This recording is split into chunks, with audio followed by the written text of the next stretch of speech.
નમસ્કાર, BN news ગુજરાતીમાં આપનું સ્વાગત છે। દર્શક મિત્રો, વાઘોડિયા તાલુકાના ગોરજ ગ્રામ પંચાયતમાં આવતું ઝવેરપુરા ગામ। ઝવેરપુરા ગામની અંદર 2021માં વીજ પોલ ધરાશાયી થયો હતો અને ધરાશાયી થવાના કારણે કેટલાક વીજ કેબલ છે તે પણ ઝાડ પર ટીંગાઈ રહ્યા છે। આપ જે પ્રકારે અહીંયા દ્રશ્યમાં જો છો, વીજ કેબલ જે છે તે હાલ ઝાડ ઉપર ટીંગાઈ રહ્યા છે અને ઝવેરપુરા ગામના જે લોકો છે, નાગરિકો છે, તેઓએ 2021માં એમજીવીસીએલના અધિકારીઓ અને કર્મચારીઓને રજૂઆત પણ કરી હતી, પરંતુ અધિકારીઓની ગંભીર બેદરકારીના કારણે કોઈ પણ પ્રકારની વીજપોલની કામગીરી કરવામાં નથી આવી રહી।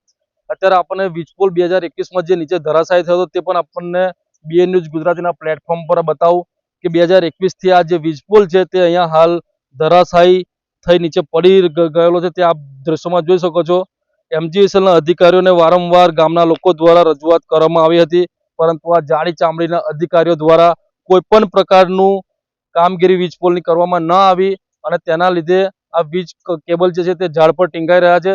ત્યારે આપણે ગોરજ ગ્રામ પંચાયતના સરપંચ છે તેમની સાથે વાત કરીશું। સરપંચ, આ 2021થી જે વીજપોલ નીચે ધરાશાયી થયો છે તેની રજૂઆત ગામના લોકોએ પણ કરી છે અને આપને પણ ખબર છે, તો શું છે આ જે વીજપોલ છે એ 2021માં ધરાશાયી થઈ ગયો હતો અને ત્યાર પછી ઘણીવાર અમે રજૂઆત કરી છે, ગામ લોકોએ રજૂઆત કરી છે, પણ અત્યાર સુધી એનું કોઈ નિરાકરણ આવ્યું નહીં। અગાઉ પણ અહીંયા આગળ આ જે વીજપોલ તમે જોવો છો કે ઝાડ જોડે બાંધેલો છે, કેબલ ત્યાં બાંધેલો છે, તો તેમ છતાં પણ હજુ સુધી કોઈ વીજ કર્મચારીઓ દ્વારા કોઈ પણ રજૂઆત કરવા કે પછી એનું કોઈ નિરાકરણ લાયેલ નથી। હાલ જે સરકાર વાત કરે છે કે સ્માર્ટ મીટર લગાવવાની, પણ સ્માર્ટ મીટર નહીં, પણ સ્માર્ટ સુવિધાની જરૂર છે। સ્માર્ટ સુવિધા આપશે તો આ રીતના સુવિધા આપીને સ્માર્ટ મીટર લગાવશે। સુવિધાનો પણ અભાવ છે, કર્મચારીઓ દ્વારા કોઈ પણ સુવિધા આપવામાં આવતી નથી। દર્શક મિત્રો, સ્માર્ટ મીટરની કામગીરીમાં એમજીવીસીએલના અધિકારીઓ વ્યસ્ત છે, પરંતુ જો આવી જો નાની નાની કામગીરીમાં જો તેઓ સફળતા ન મળતી હોય તેઓને, તો આવા અધિકારીઓને શું કહેવું? અત્યારે બીજા ગામના એક નાગરિક છે, તેમની સાથે વાત કરીશું। શું કહેશો? વીજપોલ પડી ગયો છે અને આપણે કેટલી વાર એમજીવીસીએલ કચેરી ખાતે રજૂઆત કરી છે? મેં પહેલા મેં 6ઠા મહિનામાં અરજી એક આપી, તો 6ઠા મહિનામાં એક અરજી આપી તો આજ સુધી કોઈ પણ અધિકારી અમારી વાત નથી જાણ કરી। પછી એક મેં અરજી આપી 7મા મહિનામાં આપી, 7મા મહિનામાં આવ્યા પછી કોઈ પણ અધિકારી હજુ અહીંયા જોવા નથી આવ્યા। પછી એક 7મા મહિના બીજી તારીખ 17/7/2025માં પણ એક અરજી આપી, કોઈ આવ્યા નથી।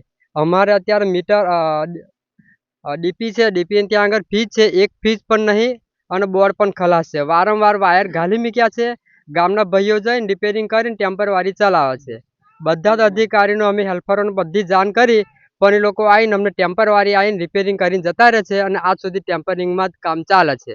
2021ની અંદર થાંભલો પડી ગયો હતો, એ પણ લિખિતમાં અમે આલ્યું હતું, આજ સુધી મારી જોડે વર્ષે તૈયાર છે, પણ આ લોકો 2021માં થાંભલો પડી ગયો તોય સુધી અમે વારંવાર બતાવ્યું, પણ આજ સુધી કોઈ આવ્યા નથી। કોઈ પશુ ચલાવતા તે સમયે ભેંસ પણ કરમ લાગો? હા, એક ભેંસ અગાઉ મરી ગઈ હતી, એ લગભગ 19ની આસપાસ મરી ગઈ હતી ભેંસ।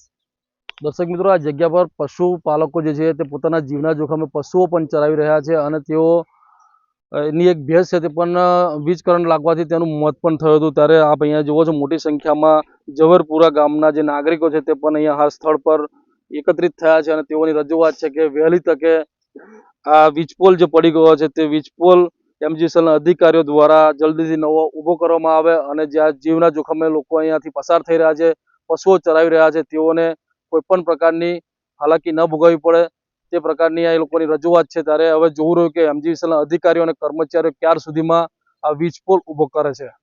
બીએન ન્યૂઝ ગુજરાતી સાથે મૌલિન વ્યાસ, વાઘોડિયા, વડોદરા।